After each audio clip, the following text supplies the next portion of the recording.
যাৰ প্ৰতি ভয় আছিল তাতে হাত দিলে মিয়া যুৱকে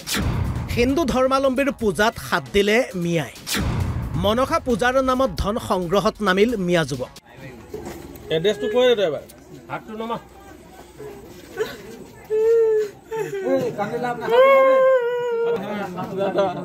দাদা মোক কথা দুনক সব দেখা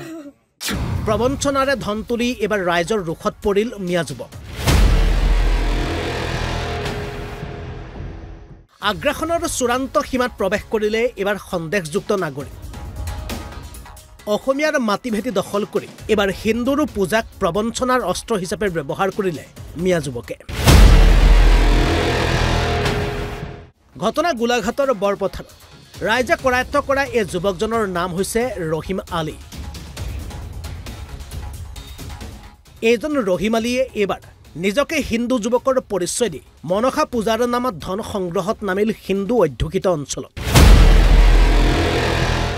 খবৰ অনুসৰি বৰপথাৰ নগৰৰ ৭ নং ৱাৰ্ডত ঘৰে ঘৰে গৈ পূজাৰ নামত ধন সংগ্ৰহ কৰি আছিল যুৱকজনে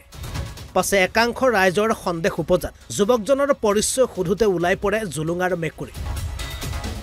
অৱশেষত স্থানীয় ৰাইজে আটক কৰি যুৱকজনক গতাই দিয়ে আৰক্ষীৰ হাতত মনসা পূজা কৰিম বুলি চন্দা তুলিবল গৈছে ঘৰতে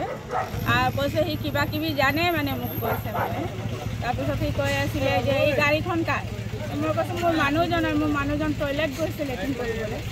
তাৰপিছত কৈছে মানুহজনক মাতক তেতিয়া মই কৈছোঁ মোৰ মানুহজনটো নাই টাউনত গৈছে বুলি আপুনি বাহিৰত ওলাই বাহিৰত আহিছে কৈছে পানী খাম তো পানী খাবলৈ দিলোঁ গিলাচত তো বাহিৰৰ পৰা ওলাই পিনে কৈছে এই গাড়ীটো শনিবাৰ মংগলবাৰ চলাবলৈ নিদিব নহ'লে আপোনাৰ হাজবেণ্ডৰ এক্সিডেণ্ট হ'ব কি কথা কৈছে আপুনি আজিলৈকে মোৰ হাজবেণ্ডৰ এক্সিডেণ্ট হোৱাই নাই এইটো গাড়ী দিব এই ইমানটোৱে কয় তাৰপিছত ঠিক ওলাই আহিব মুছলিম মানুহ নেকি নাই মই সুধি কৰা নাই মানে পইচা দিবৰ কাৰণে এইটোৱে মানে তো মই পইচাটো দিলোঁ তাক ৩৫ টকা পইচা দিলোঁ পূজা কৰিম বুলি আৰু তাৰপিছত মানুহটো কৈছে ইয়াত কি জাতি আছে তো মই কৈছোঁ বিহাৰী আছে বেংগলী আছে যা পূজাৰ কাৰণে বিচাৰিলে পাবি পইচা তো এইটোৱে গ'ল এইপিনে শুনিছোঁ এতিয়া বোলে চুৰ বুলি ধৰি পিনে পিটি আছে চবে ওলাই আহিছোঁ মই ঘৰৰ পৰা চাইছোঁ চুৰ ল'ৰাটো আহিলে আহি ঘৰত সোমাই কৈছে মনসা পূজা মানে কিবা এটা সহায় কৰিছে মই সুধিলোঁ ক'ত পাতিব জেগাটো ভালকৈ ক'ব নোৱাৰিলে তাৰপিছত বোকাজান বুলি কৈছে আৰু বোকাজান বুলি কৈছে মই বোলো বোকাজানত পাতিবলৈ ইয়াত বিচাৰিলে কেনেকৈ হ'ব আৰু মোৰ বোলো চোৱা লাগি আছে মই দিব নোৱাৰোঁ তাৰপিছত মোৰ তাৰপৰা ওলাই আহি মই এইখিনিত দুই এজনক ক'লোঁ যে এনেকৈ ল'ৰা এটা আহিছে কিন্তু মোৰ সন্দেহজনক যেন লাগিছে তাৰপিছত সেইপিনে গৈ ২ তাৰিখত সোমাওঁতে তেনেকৈ দুয়োকে সোধা পোছা কৰিলত সি নামটো কৈছে কিবা ৰহিম আলী বুলি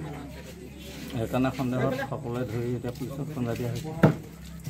তেওঁ লং পেণ্ট টি চাৰ্ট আৰু জোতা চোতা পিন্ধিহে আহিছে সৰুপথাৰৰ পৰা ৰাজকল্প হাজৰিকাৰ ৰিপৰ্ট অসম লাইভ 24